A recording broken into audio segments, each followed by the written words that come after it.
Kuna aina tatu ya kampuni.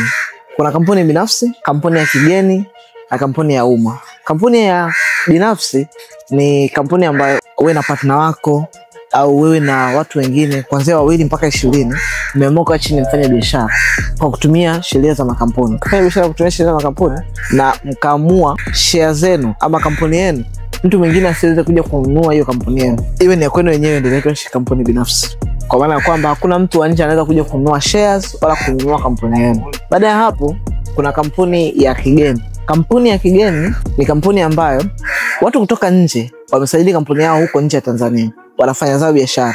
Wameamua kuja Tanzania kufanya biashara kupitia hapa Tanzania kupitia kampuni yao ile ile, hawataki badilike.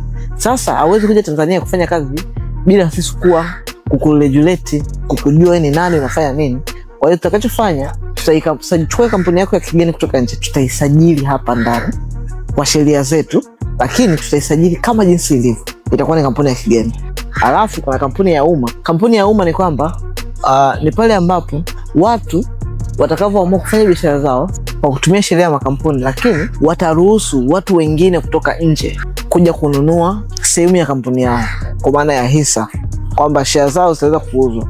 Kwamba mtu mwingine anaweza kaja kanunua sehemu ya kampuni kidogo, ananunua sehemu kidogo ya kampuni, sehemu kidogo ya kampuni, atakuwa anapata gawio lake kutokana na share alizonunua kwa mwaka. Kwa hiyo ndivyo kwa mfano CRDB ni public company, kampuni ya umma.